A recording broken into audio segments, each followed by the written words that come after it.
최근 몇 달 동안, 아니 최소한 최근 며칠로 한정해도 미국 할리우드는 한 배우에게 열광하고 있습니다. 다양한 취향이 넓게 존중되는 그 헐리우드에서 업계 동료들뿐 아니라 일반 대중들까지 한 몸으로 이 배우를 응원하고 있죠. 매년 열리는 아카데미 시상식에서 매년 시상하는, 심지어 그것도 네 부문으로 나눠서 시상하는 연기 부분에서 그저 한 가지 연기상을 받았을 뿐인 평범한 배우 한 명, 키호이 콴. 그가 이렇게까지 큰 사랑을 받고 있는 데는 문자 그대로 영화 같다는 말밖에는 할 수 없는 그와 그를 둘러싼 거대한 감동 스토리가 큰 몫을 하고 있습니다. 그 특별한 이야기 바로 시작합니다. 반갑습니다. 이승국입니다. 오늘 원래 다른 영상을 올릴 예정이었는데 이번 아카데미 시상식에 관해서는 이 이야기를 풀어야만 했어요. 내가 너무 감동받았기 때문에. 그러니까 바로 본론으로 가도록 하죠.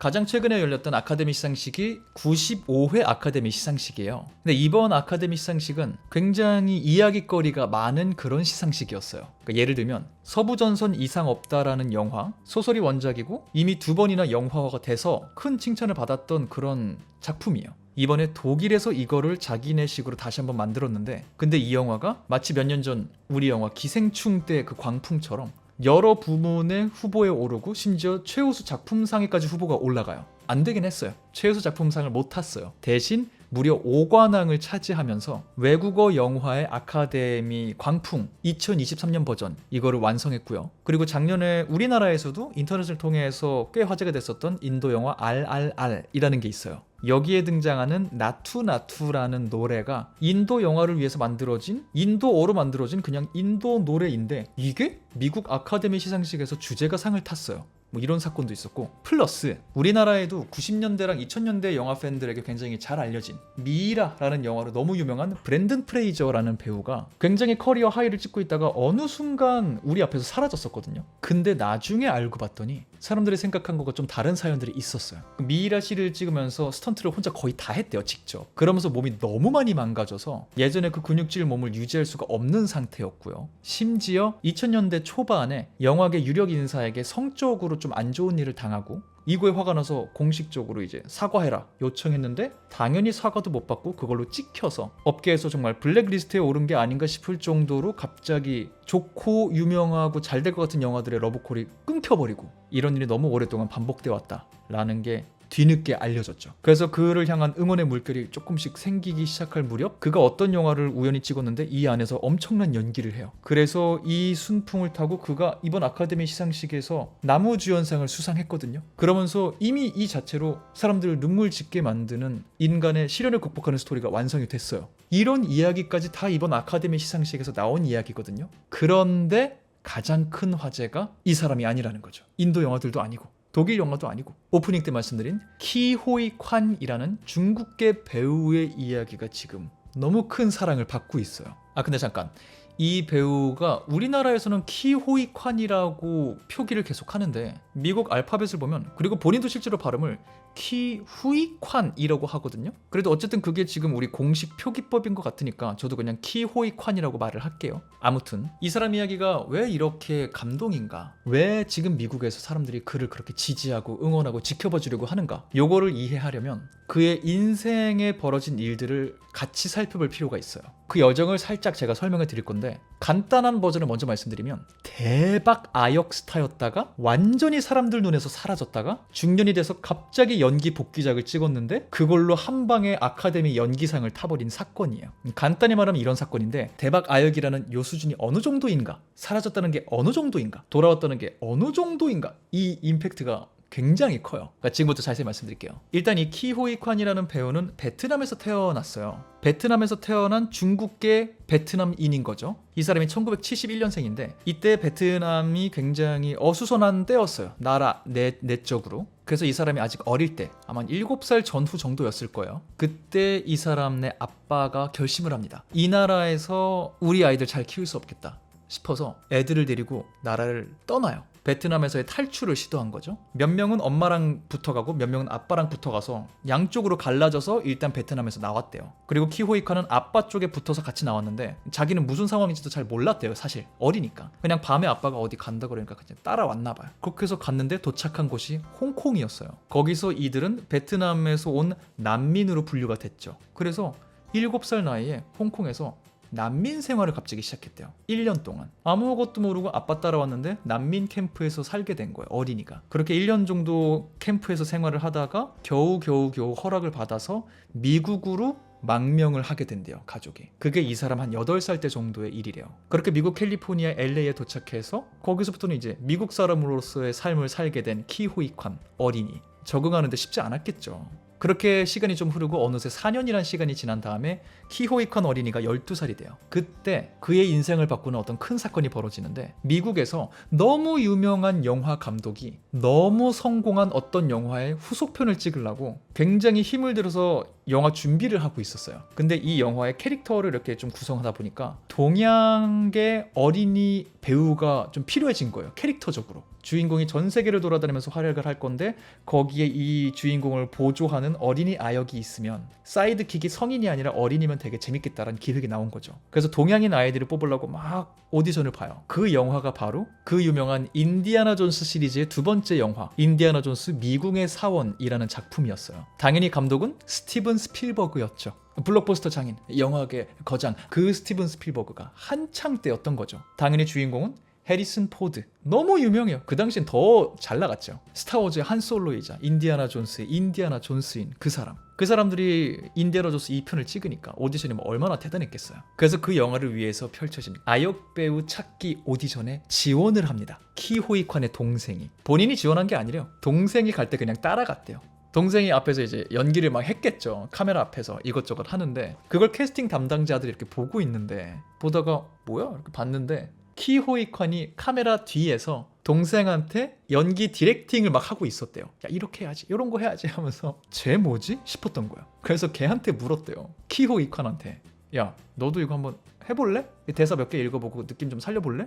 키호이관은 뭐 잃을 게 뭐가 있어. 자기 놀러 온 건데. 그래서 할게요. 그래서 그 오디션을 자기도 그냥 본 거예요. 그런데 캐스팅 담당자들이 키호이관을 선택합니다. 얘다. 그러니까 뭐 의도치 않았지만 엄청난 일이 일단 벌어진 거죠. 1차 오디션을 합격한 거예요. 그러고 나서는 이제 그 상위 오디션들로 가면서 결국에는 이 영화를 연출하는 스티븐 스필버그를 직접 만나야 되는 상황이 벌어지는 거죠. 그리고 이 인디아나 존스라는 게 연출이 스티븐 스필버그가 하고 제작자로 스타워즈의 아버지, 스타워즈를 탄생시킨 그 조지 루카스가 있었거든요. 조지 루카스 제작, 스티븐 스필버그 연출, 해리슨 포드 주연. 엄청난 프로젝트예요. 그러니까 아역 배우가 여기 뽑히려면은 이들과도 다 한번 얼굴을 봐야 되는 거죠. 그래서 드디어 대망의 이들을 만나는 날이 왔는데 하루 종일 자기 기억으로는 그냥 얘기하고 놀았대요. 같이 시간을 보냈대. 그리고 뽑혔대요. 인디아나 존스 2편의 해리슨 포드 옆에 있는 사이드킥 아역 배우로. 숏 라운드.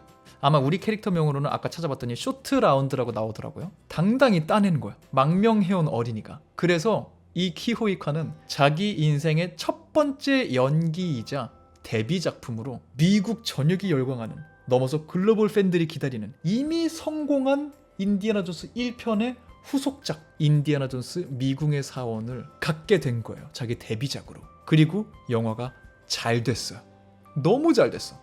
그게 그해 전 세계에서 가장 돈을 잘 번 영화예요. 인디아나 존스 2가. 그리고 쇼트 라운드라는 꼬맹이 캐릭터가 그 안에서 굉장히 활약을 하고 너무 잘하거든요. 단박의 스타. 너무 잘 됐어. 그리고 그 여세를 몰아서 그 다음 해에 구니스라는 1985년도 영화에 나와요. 이 작품은 이 돈 흥행을 떠나서 미국 내에서 문화적으로 차지하는 위상이 되게 높아요. 어린이들이 나와서 모험하는 그런 내용인데 지금도 미국 토크쇼에서 막 구니스 얘기만 나오면 사람들이 너무 좋아해. 그러니까 약간 어릴 때 무조건 보고 자라는 그런 모험 영화 중에 하나였나 봐요. 또 여기 출신 배우들이 또 대단해요. 뭐 키호이관도 아역 배우로 있었고, 타노스, 조시 브롤린도 여기 나오고요. 반지의장에 나오는 샘, 또 넷플릭스 기묘한 이야기 초반 시즌에 나오는 밥, 그런 캐릭터들을 연기한 숀 에스틴이라는 배우. 이 배우들이 다 구니스에 나오던 배우들이에요. 스타의 산실, 알고 봤더니. 아무튼 그런 영화에 연달아 출연하면서 이 키호이관은 미국 팬들에게, 또 헐리우드 영화를 즐기던 글로벌 팬들에게 굉장히 강렬한 임팩트를 남기게 되죠.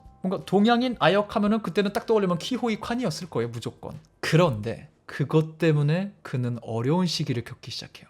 그의 표현이에요. 데뷔작을 거장들의 작품에 등장하면 그 이상은 올라갈 데가 없다. 내려가는 길밖에 없을 뿐이다. 뭐 이런 얘기를 해요. 자기가 처음 찍은 작품, 두 번째 찍은 작품이 너무 잘 됐어. 너무 인기가 많아. 어딜 가나 자기를 알아봐. 하지만 때는 1980년대 중반이었단 말이에요. 동양계 배우들이 아직 지금처럼 활발하게 다양한 역할을 맡던 때가 아니었어요. 심지어 지금도 특정 인종은 어떤 역할을 맡기가 어렵다 얘기가 나오는 경우가 많잖아요. 근데 그 옛날에는 그게 얼마나 심했겠어요. 자기가 아역으로서 하나의 어떤 색깔 있는 캐릭터로서는 잘 쓰였는데 그렇게 한 바람이 지나고 나니까 그 다음에 자기가 영화인으로서 뻗어나가는 데는 시기가 잘 맞지 않았던 거예요. 그래서 실제로 정말 많이 오디션을 보고 다녔는데 오디션 제의가 오는 것부터 시작해서 자기가 따내는 역할까지 모든 자기 활동 영역이 점점 축소되고 점점 작은 역할이 되고 점점 대사가 줄어드는 게 느껴졌대요. 알고 봤더니 스티븐 스필버그가 동양인 아역 캐릭터를 만든 게 정말 대단한 사건이었던 거야. 그 업계는 당시 그런 일도 많이 없던 거였어. 구니스 같은 인기 작품의 주인공 중에 한 명이 동양인이다? 그런 일 사실 많이 일어나는 일이 아니었어. 계속 역할이 줄어들어가요. 그래서 이게 맞는가? 이 시대 이 업계에서 내가 이 일을 계속하는 게 맞는가? 10대 후반 20대 초가 되면서 굉장히 그 회의가 많았다 그래요. 그러던 어느 날 베트콩 역할로 제의가 하나가 들어왔대요. 대사 한두 줄 정도 하는 정말 짧은 베트콩 역할인데 너무 절실했기 때문에 난 이거라도 따내고 싶다. 오디션장에 갔어. 용기를 갖고 갔는데 자기 같은 동양인 배우가 한 30명? 뭐 수십 명 정도 이렇게 앉아 있었대요. 그리고 열심히 오디션을 봤는데 그것도 못 따냈대요. 얼마나 충격이 컸겠어. 그래서 그때를 기점으로 난 연기는 여기까지인가 보다 받아들였대요. 이 이상 내가 여기 설 자리가 없다. 뭐 단순히 시기적인 것만은 아니었을 수도 있어요. 사실 자기 역량을 더 키우지 못했던 부분도 없진 않았을 거고 어쨌든 여러 가지가 복합적으로 활용해서 더 이상은 못한다 라는 판단이 내려졌대요. 연기, 은퇴, 그 어린 나이에. 그렇게 해서 업계를 떠나는 것 같잖아요. 근데 이 친구는 연기는 떠났는데 영화계를 떠나는 건 아니었어요. 연기가 싫어서 떠난 것도 아니고 영화에 대한 애정이 식은 건 아니었기 때문에 그럼 어떻게 해야 내가 이 영화업계에 남아있을 수 있을까 해서 영화를 공부하기로 한 거예요. 그래서 학교에서 영화를 다시 공부를 한 다음에 영화가 만들어지는 데서 수많은 역할들을 합니다. 그래서 구체적으로 어떤 일을 했는지는 다 기록이 되어 있진 않지만 엄청 큰 역할은 아니었을 테니까 대표적으로 기록에 남아있는 것들을 찾아보면은 2000년에 나왔던 엑스맨, 그 영화의 스턴트 연출팀 중에 한 명으로 키호이 콴이 있었고요. 이연걸의 헐리우드 주연작 중에 하나였던 더 원이라는 작품에서도 스턴트 팀에서 일을 했고요. 왕가위 감독의 영화에서는 어시스턴트 디렉팅 같은 걸 하기도 했다고 그래요. 그러니까 자기 나름대로 이 영화계에서 계속 발을 붙이고 있었던 거죠. 배우가 아니었을 뿐. 그리고 그걸 받아들이고 또 열심히 굉장히 살았대요. 2018년까지는 키호이 콴. 2018년에 어떤 한 영화를 보고서 펑펑 울었대요. 크레이지 리치 아시안이라는 영화를 보고서. 그 당시 뭐 기억나시는 분들은 아시겠지만 블랙팬서가 나왔을 때랑 비슷한 분위기로 캐스팅 절대 비중이 다 동양계 배우들로 꾸려졌던, 동양을 배경으로 일어나는 동양인들의 로맨스 영화가 할리우드에서 만들어졌었어요. 그게 큰 흥행을 했었어요. 그래서 동양인들로 주인공을 내세워도 액션 영화가 아니어도 통한다 라는 걸 증명한 굉장히 기념비적인 작품이었거든요. 그 영화를 우연히 보고 키호이 콴이 눈물을 흘립니다. 두 가지 이유였대요. 하나, 저 업계가 많이 변했구나. 이제 나같이 생긴 사람들이 저렇게 나와서 저런 장르의 영화를 만들어도 사람들이 보는구나. 인기가 많아지는구나. 자기는 그렇지 않던 시절을 너무 잘 알고 있으니까 눈물이 흘렀대요. 근데 두 번째 이유가 또 있다 그랬죠. 나도 저들과 저기 같이 있고 싶다 라는 이유도 있었대요. 눈물에. 사실 그 영화에 등장하는 대다수의 배우들보다 키호이 콴이 먼저 데뷔를 했잖아요. 그러니까 아까 말했던 시대적인 아픔도 있는 거죠. 내가 지금 연기를 했다면 저렇게 될 수 있었을까? 온갖 감정이 들어왔겠죠. 그래서 자기가 완전히 받아들이고 내려놨다고 생각했던 연기자로서 뭔가 하고 싶은 마음이 자기 안에 아직 있었다는 걸 그때 다시 깨달았대요. 불씨가 지펴진 거야. 나 연기 너무 좋아했었어. 그래서 어느 정도의 규모를 갖춘 할리우드 영화에 제대로 배우로서 출연한 지 20년이 훌쩍 지난 시점에 자기 예전에 도와주던 에이전트한테 연락을 했대요. 나 다시 연기해보고 싶은데 될까? 그 친구가 뭐 어떻게든 되겠지. 그래서 일단 긍정적인 신호를 줘요. 그리고서 역할을 좀 찾기 시작했대요. 근데 진짜 신기하게 키호이 콴이 연기를 다시 하기로 맘먹고 2주인가 만에 어떤 영화에서 제의가 들어와요. 오디션 보러 올래요? 말도 안 되잖아요. 20 몇 년 만에 연기 복귀하고 에이전트가 좀 여기저기 알아봤는데 2주 만에 연락이 왔어요. 이때 연락 온 사람이 다니엘 셰이너트, 바로 Everything Everywhere All at Once의 감독들이었어요.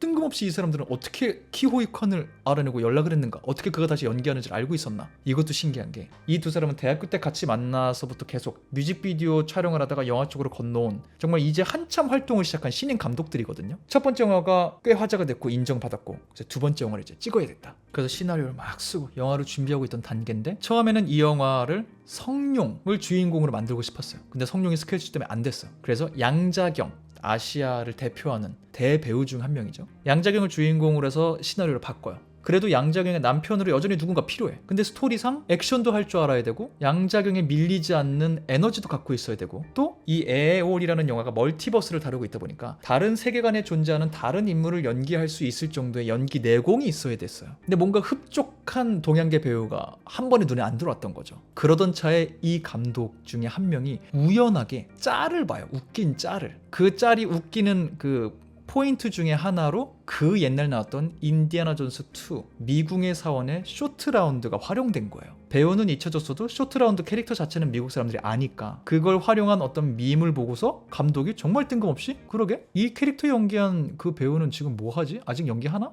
해서 알아봤는데 얼마 전에 연기를 다시 한다는 걸 알게 된 거예요. 엄청난 우연이 겹친 거죠. 그래서 연락해갖고 오디션 한번 볼래요? 덥석 당연히 키호이 콘 할래요. 오디션을 보러 갔어요. 그리고 정말 운 좋게 그 역을 따냈어요. 사실 키호이 콘은 그렇게 기대가 없었대요. 양자경이 나온다 그러고. 양자경은 정말 대단한 배우거든요. 말레이시아 출신으로 홍콩 액션 영화로 데뷔를 해서 아시아계에서 액션 스타로 발돋움한 다음에 헐리우드로 넘어가서 007 영화에 캐스팅이 되고, 그리고 와호 장명 등등 해갖고 아시아를 넘어서 글로벌하게 유명한 배우거든요. 심지어 그 양자경이 키호이 콘을 눈물 짓고 연기에 복귀하겠다고 결심하게 만든 그 영화 크레이지 리치 아시안에도 나와요. 남주인공의 엄마로 나와요. 젊었을 때는 액션스타로 발돋움한 다음에 나이가 들수록 아무래도 또 역할이 좀 줄어들겠죠. 그래서 임팩트 있는 조연으로 등장하는 게 관객들에게 익숙해진 상황이죠. 어쨌든 내가 보고 눈물 흘렸던 그 영화에 그 존재감 넘치던 그 양자경이 이 영화의 주인공이래. 내가 그 사람 남편이래.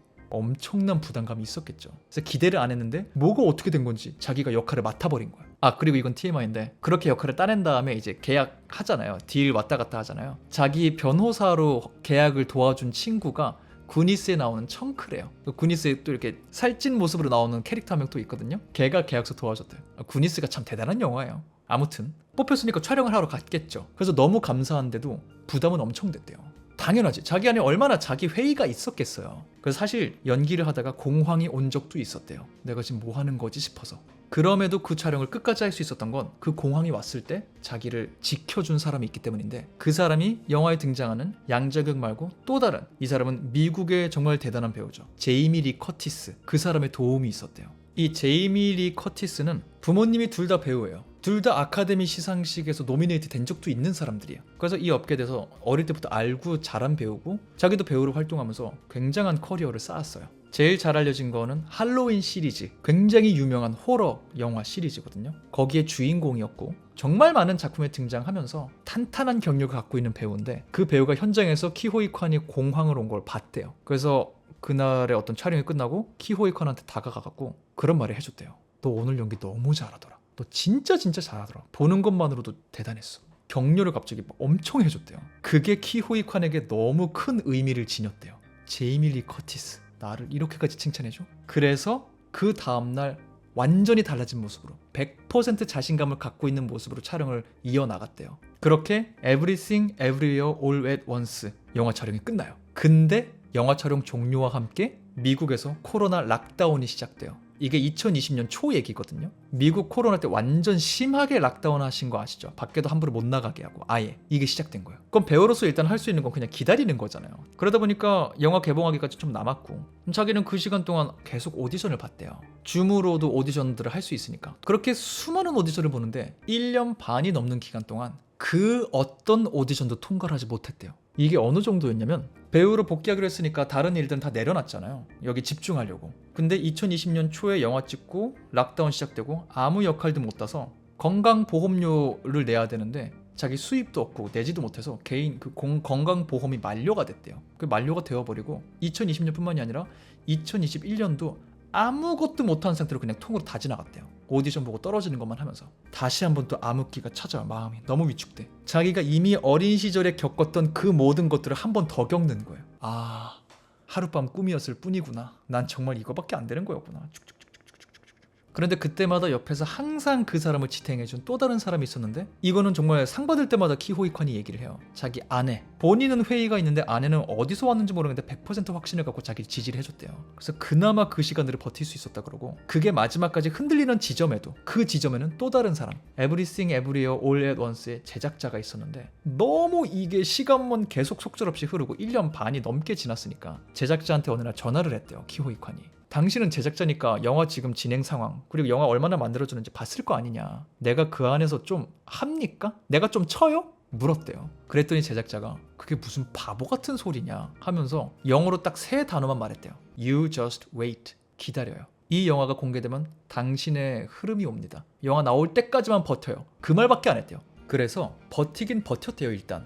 근데 이게 사실 잘못하면 너무 큰 망신만 당하고 끝날 수도 있는 복귀잖아요. 그래서 다시 연기를 했다는 거를 아내 같은 최측근 말고는 모두에게 비밀로 했대요. 실제로 어머니한테도 예고편 나올 때가 되어서야 제가 오랜만에 연기를 했고 곧 예고편이 나올 겁니다 라고 알려줄 정도였대요. 어쨌든 그런 식으로 2021년까지를 통으로 날리고 2022년 3월 드디어 영화가 공개됩니다. 개봉을 하고 처음으로 영화인에게서 캐스팅콜이 직접 와요. 근데 그 전화한 사람이 누구였냐? 케빈 파이기. 마블의 수장 케빈 파이기가 전화를 한 거예요. 그러면서 혹시 MCU에 조인하는 거 관심 있으세요? 거의 2년 가까이 아무 역할도 따내지 못했는데 2년 전에 찍은 영화가 공개되니까 제일 먼저 전화한 사람이 케빈 파이기야. 그만큼 영화가 잘 나왔어요. 그만큼 그 영화에서 키호이칸의 역할이 엄청났어요. 너무 퍼포먼스를 잘했어. 영화가 승승장구할수록 키호이칸의 주가가 계속 올라가기 시작해요. 인지도 화려하게 부활하기 시작해요. 그렇게 하면서 2022년은 정말 그의 화려한 컴백 스토리가 만들어지기 시작하는 시기였거든요. 그러면서 이 영화가 연말에 상을 타기 시작해. 골든글로브 무슨 시상식 휩쓸기 시작해. 이 영화에 관련된 모두가 수혜를 받기 시작해. 감독들 인지도 떡상. 이런 감독들이 있었다니. 양자경 나이가 들어서 전성기가 지났다고 생각해서 조연으로 굳어진 줄 알았는데 주연을 맡아서 이런 영화를 만들었어? 빵! 제이미 리 커티스 장르물 위주로 활동을 하는 배우인 줄 알았는데, 그래서 연기상이랑은 거리가 있는 배우인 줄 알았는데, 그런데 그런 제이미 리 커티스가 연기상 후보까지 거론되기 시작해. 양자경도 연기상의 후보에 오르기 시작해. 당연히 키호이컨도 연기상에 막 그러면서 연기상을 타기 시작해. 실제로 후보가 아니라. 그렇게 엄청난 여정을 하면서 그 마지막 정점의 순간이 오르냐 마느냐가 이번 95회 아카데미 시상식이었거든요. 아카데미급의 영화에서 아카데미급의 연기를 했음에도 그걸 본인도 모르고 세상도 몰라. 그래서 2년 가까이 그 어떤 역할도 따내지 못했어. 근데 영화가 공개되고 자기가 했던 게, 자기가 참여했던 영화가 뭐였는지 자기도 뒤늦게 알게 됐어. 세상이 뒤늦게 그걸 알았어. 엄청난 이야기잖아요. 아카데미 시상식 당일이 됐어요. 제이미 리 커티스 여우 조연상, 연기상 수상을 했고요. 생애 첫 지명에 생애 첫 수상, 한방에 영화인 2세로서 아카데미 시상식 후보에 올랐던 엄마 아빠 그들의 영광의 업적을 뛰어넘는 수상까지 해낸 제이미 리 커티스. 빵! 양자경, 아시아에서 건너온 액션 스타가 태어나서 처음 아카데미 시상식 연기상 후보에 오르고 역시나 한방의 연기상 수상. 빵! 엄청난 사건들이 벌어져요. 그리고 키호이칸. 순서적으로는 양자경보다 앞이에요. 남녀 조연상은 앞에 시상하거든요. 당연히 아까 초반에 얘기했잖아요. 상을 타요. 근데 이 상이 왜 더 대단했냐면 이날 시상식에 파벨만스라는 영화가 또 작품상 후보에 올라 있었거든요. 이 영화를 연출한 사람이 스티븐 스필버그였어요. 키호이칸을 뽑아서 영화계에 데뷔시킨 거장이잖아요. 관객석에 키호이칸과 같은 공간에 앉아 있었어요. 그리고 이날 아카데미 시상식에 시상자 중에 한 명으로 해리슨 포드가 있었거든요. 어떤 부분을 시상할지는 공개가 안 됐는데 해리슨 포드는 누구예요? 키호이칸 데뷔 작품의 주연을 맡던 세계 최고 스타 중에 하나잖아요. 이 사람이 백스테이지에 지금 있는 거예요. 그런 상황에서 나무조연상 시상 순서가 와요. 봉투를 열고 그걸 호명하는 배우도 자기도 울먹해. 키호이칸. 자기도 태어나서 처음 후보로 지명된 아카데미 시상식 연기상에서 연기상을 수상을 해버리는 거예요. 관객석에 자기 은사님 스티븐 스필버그가 지켜보는 앞에서, 백스테이지에 자기의 영웅 해리스 포드가 지켜보는 앞에서 본인이 수상 소감하면서 그런 얘기를 해요. 이거는 영화에서밖에 안 일어나는 일입니다. 눈물 줄줄 흘리면서 수상 소감을 막 해요. 심지어 아까 이 시상식에서 나무주연상을 또 다른 슬픈 사연이 있었던 브랜든 프레이저가 탔다고 그랬죠? 이 나무주연상 브랜든 프레이저와 나무조연상의 키호이kwa는 1992년에 나왔던 엔시노맨이라는 영화에 같이 출연한 적이 있었어요. 아까 말했던 키호이관이 출연한 거의 마지막 할리우드 영화 중 하나가 이거였죠. 그 영화에 나온 두 젊은 배우가 각자의 슬픈 시련을 극복하고 같은 해에 아카데미 연기상을 받은 거예요. 실제로 이 좋은 분위기는 작년부터 계속 있었으니까 작년에 어떤 행사장에서 두 사람이 처음 마주쳤대요. 진짜 오랜만에. 그때 브랜든 프레이저가 첫 인사를 키호이관한테 그렇게 건넸다고 그래요. 우리 아직 여기 있다. 브랜든 프레이저와 키호이관 그리고 영화 Everything Everywhere All at Once에 관련된 모든 사람들 한 시상식에서 서로 연관되어 있는 감동 스토리들이 동시에 완성되어 가고 있는 거예요. 실시간으로. 근데 여기서 끝이 안 납니다. 이 감동이. 왜? 에에올이라는 영화가 최우수 작품상에까지 후보에 올랐었거든요. 그리고 그전에는 감독상 후보에도 올라 있었어요. 그리고 감독상 타거든요. 거장 스티븐 스필버그가 보는 앞에서 이 패기 넘치는 젊은 감독 두 명이 자기네 두 번째 영화로 감독상을 수상해요. 또 하나의 큰 사건. 근데 그 다음 벌어진 최우수 작품상. 이 영화를 시상하기 위해서 해리슨 포드가 걸어 나옵니다. 여태까지 나오지 않았던 그 해리슨 포드가 95회 미국 아카데미 시상식 최우수 작품상 봉투를 열고 Everything, Everywhere, All at Once. 이젠 백스테이지도 아니잖아요. 자기의 어린 시절을 기억하고 있는 하지만 배우로서의 자기 모습을 잊어버린 전 세계 영화 팬분들과 대중들이 보는 앞에서 관객석에 스티븐 스필버그가 지켜보는 앞에서 무대 위에 해리슨 포드가 지켜보는 앞에서 키호이관 영화가 최우수 작품상을 탄 거예요. 키호이관이 신나서 무대 위로 뛰어 올라갑니다. 해리슨 포드랑 미친 듯한 허그를 해요. 꽉 껴안아요. 이게 말이 되는 상황이냐 싶은 거죠. 그리고 여기서 심지어 더 킬링 포인트. 허그가 끝나고 해리슨 포드가 키호이관한테 트로피를 딱 줘요. 근데 그 엄청난 흥분 상태에서도 키호이관이 활짝 웃으면서 이건 나 주는 거 아니라고. 저거 제작자 줘야 된다고. 최우수 작품상은 통상 제작자들이 올라와서 제작자들한테 그 상을 줘요. 근데 해리슨 포드가 자기가 너무 기분이 좋으니까 키호이관한테 냅다 준 거죠. 근데 그 상황에서도 키호이관은 이 트로피는 제작자들이 받아야 된다고 너무 스무스하고 젠틀하게 안내를 해줘요. 그래서 제작자들이 트로피를 받고 수상 소감하고 말도 안 되는 스토리의 완성. 그래서 이 모든 스토리와 이 영광의 순간에도 계속 보여주는 진실되고 해맑고 천진난만하고 솔직한 키호이관이라는 배우의 매력, 이 모든 게 합쳐져서 난리예요. 물론 키호이관은 인터뷰를 통해서 그런 얘기를 해요. 지금 이 순간마저도 과거의 반복이 될까 자기도 솔직히 두렵긴 하대요. 이 모든 영광도 순식간에 사라진다는 걸 자기는 삶을 통해서 이미 배웠기 때문에 이 모든 게 꺼질 수 있다는 것도 알고 있다곤 하지만 어쨌든 지금 이 순간만큼은 세상에서 제일 행복한 배우 중에 하나일 것 같고요. MCU에 조인해서 로키 시즌2에 나올 게 예고가 됐어요. 그래서 굵직굵직한 작품들을 통해서도 아마 관객들을 많이 만나게 되지 않을까 싶고요. 디즈니 플러스 작품 중에도 이미 양자경이랑 뽀 하나 시리즈를 찍은 게 있더라고요. 그래서 그의 향후 커리어가 어떻게 될지는 우리가 속단할 수 없는 것이긴 하지만 영화 업계 역사상 가장 화려하고 감동적인 컴백 중에 하나인 키호이관의 스토리, 이번 주에는 이 영상이 길어지더라도 이 얘기를 너무 하고 싶었어요. 키호이관 앞으로 그의 커리어가 어떻게 쌓아져 나갈지 한번 지켜봅시다. 이 영상 끝까지 보신 분이 있다면 감사드리고요.